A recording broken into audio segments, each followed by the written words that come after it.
कभी आपने सोचा है हमें जीवा के साथ साथ कान क्यों मिले? अब आप कहेंगे सरल सी बात है, ताकि हम बात करने के साथ ही सुनना भी सीख लें। अब इसका एक और तात्पर्य है।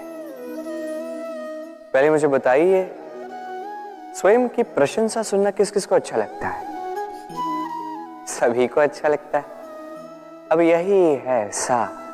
यदि इन कानों से आप स्वयं की प्रशंसा सुनना चाहते हैं तो सर्वप्रथम इस जीवा से दूसरों की प्रशंसा करना सीखें। अब प्रशंसा के विषय में एक अत्यंत महत्वपूर्ण बात आपको बता देता हूं। कभी किसी की प्रशंसा यदि आप करते हैं तो सर्वप्रथम उस व्यक्ति का उत्साह बढ़ जाता है।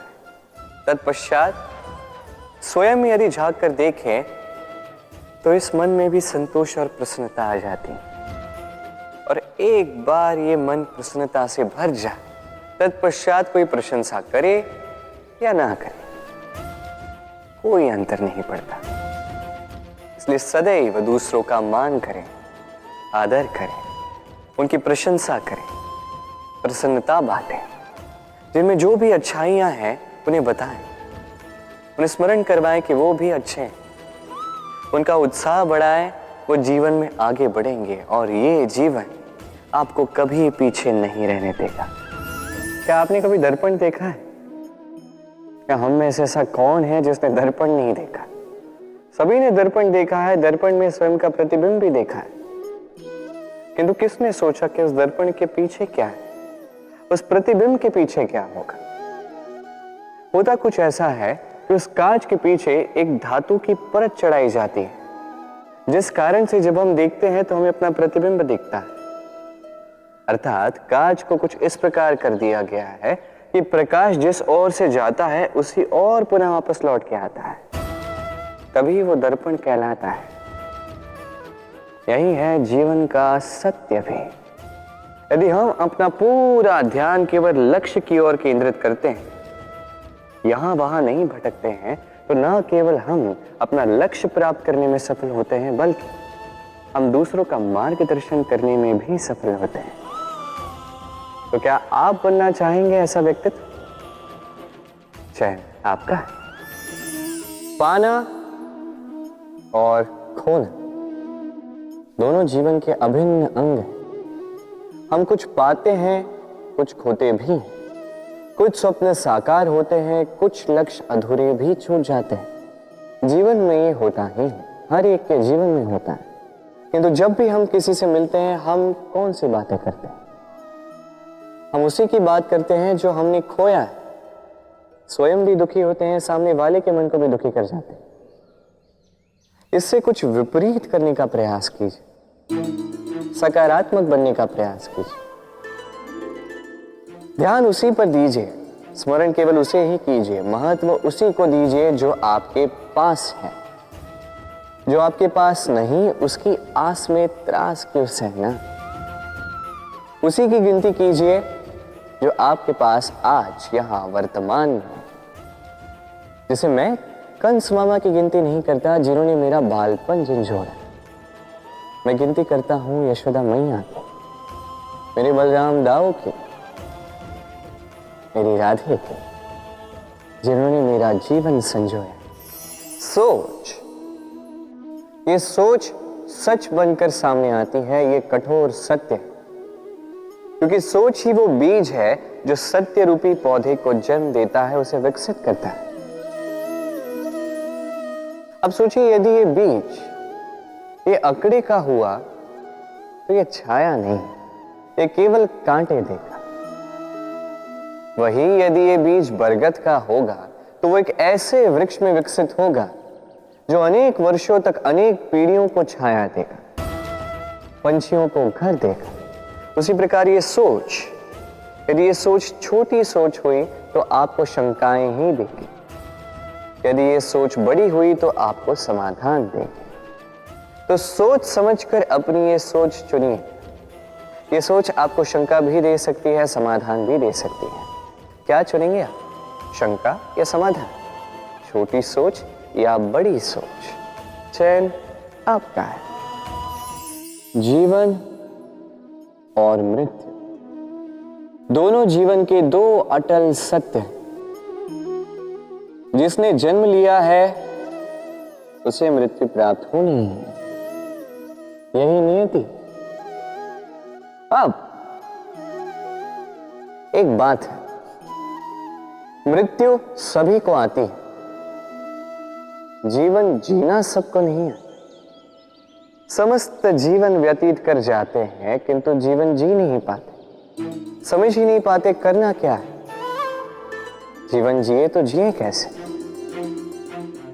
जीवन जियो तो उस दिए की भांति जो अपनी लौ से असंख्य दियों को प्रकाश देता है, जो बुझते बुझते भी अंधकार से लड़ता है। कदाचित इसीलिए जहां दिए को रखा जाता है उस स्थान को पूजा जाता है, उसे पवित्र माना जाता है। एक बात तो है, मृत्यु सभी को आनी है, चाहे मैं, चाहे आप, चाहे हर कोई एक न एक दिन संसार से जाने वाला है। किंतु आपने इस जीवन में किया क्या, ये महत्व रखता है। और जिसे जीवन जीना आ गया वो मृत्यु के पश्चात भी जीवन जीता है, वो अमर बन जाता है। कहा जाता है व्यक्ति को अपने चरण दृढ़ रखने चाहिए, कि जहां चरण होंगे उसी के अनुसार मार्ग होगा, उसी के अनुसार लक्ष्य भी होगा। किंतु क्या केवल इन चरणों पर ध्यान देना ही पर्याप्त है? नहीं, इससे कहीं अधिक महत्वपूर्ण होता है आचरण। जैसा आपका आचरण होगा उसी दिशा में आपके चरण होंगे। यदि आपका आचरण उचित हुआ, श्रेष्ठ हुआ, तो देखिए आप पर्वत के शिखर पर भी पहुंच सकते हैं। किंतु यदि ये उचित ना हुआ तो आप उसी शिखर से नीचे धरा पर भी गिर सकते हैं। हाँ, गति के लिए चरणों पर ध्यान देना अति आवश्यक है, किंतु प्रगति के लिए आचरण ही अति आवश्यक है, उसके बिना नहीं होगा। जन्म लेते ही व्यक्ति के लिए ये नाम अत्यंत महत्वपूर्ण हो जाता है। माता, पिता, पुरोहित सारे उन अक्षरों को ढूंढने लगते हैं जिससे आपका नाम आरंभ होगा। किंतु क्या केवल नाम और राशि के एक हो जाने से सब कुछ ठीक हो जाता है? कदापि नहीं, क्योंकि आपके कर्म ये महत्वपूर्ण होते हैं, अन्य कुछ भी नहीं। देखिए, नियति भी आपके कर्मों के अनुसार ही आपका भविष्य नियत करती है। यदि आपको उदाहरण दूं, सोचिए, एक है राम और एक है रावण।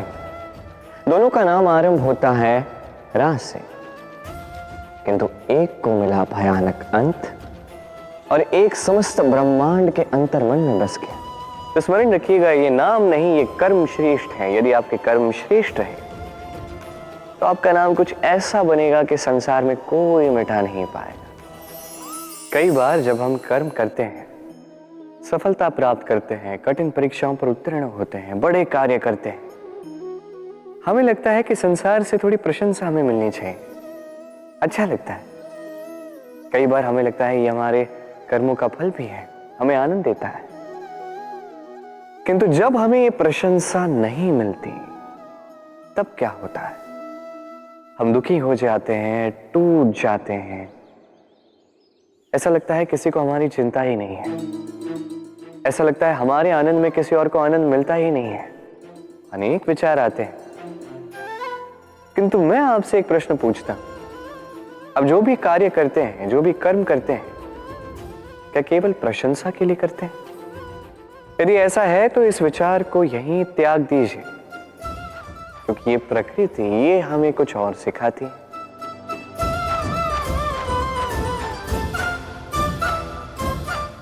इस पुष्प को देख लीजिए, ये सुगंध जो पुष्प देता है, ये जैसे मेरे मन को उल्लासित कर देती है, जैसे मेरे मन में ऊर्जा सी भर देती है ये सुगंध। किंतु विशेष बात तो यह है कि पुष्प को यह कार्य करने के लिए किसी प्रशंसा की आवश्यकता नहीं है। यही है प्रकृति की सीख। जो सच्चा होता है, जो सत्कर्मी होता है, उसे प्रशंसा की आवश्यकता ही नहीं, क्योंकि उसके कर्म ही उसकी सुगंध होते हैं। देखिए, इत्र जो है वो नकली फूलों पर लगाया जाता है, सच्चे फूलों को इसकी आवश्यकता ही नहीं। इसी प्रकार आप भी कर्म करती जाइए एक शुभ भाव के साथ। इस मन को सदैव सदैव शांत रखिए, साफ रखिए। यदि ऐसा करोगे तो आपके कर्म इस प्रकार सुगंधित होंगे कि आपके जीवन में केवल और केवल आनंद ही होगा। तो इसी आनंद के साथ कहिए राधे राधे।